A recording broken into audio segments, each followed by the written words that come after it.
Male fertility, male sexual performance, అంతేకాదు ఆ వాళ్లకు కలిగే పిల్లల యొక్క ఆటిజం కూడా అతను తినే ఆహారాన్ని బట్టి, అతని యొక్క లైఫ్ స్టైల్ ని బట్టి ఆధారపడి ఉంటుందంటే నమ్ముతారా? ఇది నిజం. ఈ రోజుల్లో మేల్ ఫెర్టిలిటీ అత్యధికంగా ఉంటుంది. అలాగే మేల్ లో sexual libido and performance status significant గా పడిపోతుంది. మేల్ యొక్క స్పెర్మ్ కౌంట్ కానీ లేదా స్పెర్మ్ క్వాలిటీ కానీ సిగ్నిఫికెంట్ గా ఇంపాక్ట్ అవుతుంది. దీనికి రీజన్స్ ఏంటో తెలుసా? మన డైట్ అండ్ లైఫ్ స్టైల్. మన పూర్వీకులతో పోల్చుకుంటే ప్రస్తుతం యంగ్ జనరేషన్ లో యొక్క స్పెర్మ్ కౌంట్ దాదాపు 50% డ్రాప్ అయింది. అంతేకాకుండా ఈ యొక్క స్పెర్మ్ క్వాలిటీ కూడా చాలా సిగ్నిఫికెంట్ గా ఇంపాక్ట్ అయింది. ఇవన్నీ కూడా మేల్ ఇన్ఫర్టిలిటీకి దారితీస్తుంది. అంతేకాదు ఈ రోజు పిల్లల్లో ఆటిజం, చైల్డ్ బిహేవియర్ ప్యాటర్న్స్ లో మార్పు, ADHD కానీ లేదా కాగ్నిషన్ ప్రాబ్లమ్స్ కానీ అన్నీ కూడా మేల్ యొక్క స్పెర్మ్ క్వాలిటీ మరియు మేల్ యొక్క ఏజ్ తో కూడా లింక్ అయి ఉన్నాయి.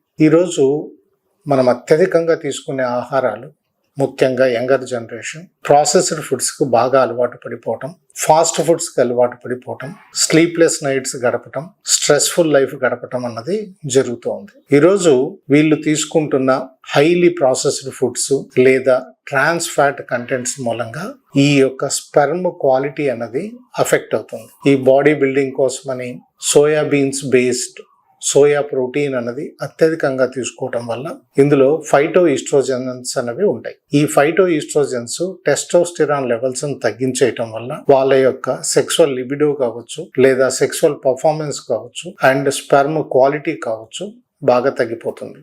ఇక మూడోది, మనం అత్యధికంగా షుగరీ రిచ్ ఫుడ్స్ తీసుకుంటున్నాం. ఈ షుగరీ రిచ్ ఫుడ్స్ తీసుకోవటం వల్ల ఏంటంటే బాడీలో ఇన్సులిన్ లెవెల్స్ అత్యధికమైపోయి ఇన్సులిన్ రెసిస్టెన్స్ ఉన్న వాళ్ళలో ఈ టెస్టోస్టెరాన్ లెవెల్స్ సిగ్నిఫికెంట్ గా డ్రాప్ అవుతుంది. ఇక నాలుగవది ఏంటంటే, మనము ప్లాస్టిక్ కంటైనర్స్ లో, ప్లాస్టిక్ వాటర్ బాటిల్స్ లో మనం వాటర్ తాగటం లేదా ప్లాస్టిక్ కంటైనర్స్ లో ఉన్న ఫుడ్స్ ని మనం అత్యధికంగా తీసుకోవటం, వీటి మూలంగా BPA అనే ప్రోడక్ట్ ఒక ఈస్ట్రోజన్ లాగా పనిచేస్తుంది. దాని ద్వారా టెస్టోస్టెరాన్ లెవెల్స్ సిగ్నిఫికెంట్ గా పడిపోతున్నాయి. అగైన్ మళ్ళీ వీళ్ళలో లిబిడో తగ్గిపోవటము, మళ్ళీ స్పెర్మ్ క్వాలిటీ కూడా తగ్గిపోవటం అన్నది జరుగుతుంది. ఇంకొక సిగ్నిఫికెంట్ విషయం ఏంటంటే, లేట్ ఏజ్ లో మ్యారేజ్ అయిన వాళ్ళు లేదా లేట్ ఏజ్ లో పిల్లలు కనే వాళ్ళలో ఈ పిల్లల్లో ఆటిజం యొక్క ఇన్సిడెన్స్ ఎక్కువ అవుతుంది. ఎందుకంటే మేల్ యొక్క స్పెర్మ్ చాలా క్వాలిటీగా ఎప్పుడు ఉంటుందంటే అతని యంగ్ ఏజ్ లో ఉంటుంది. ఏజ్ గడిచే కొద్ది చాలా మ్యూటేషన్స్ అన్నవి జరిగి స్పెర్మ్ అన్నది క్వాలిటీ అన్నది కోల్పోతుంది. అంటే స్పెర్మ్ యొక్క హెల్తీనెస్ అన్నది కోల్పోతుంది.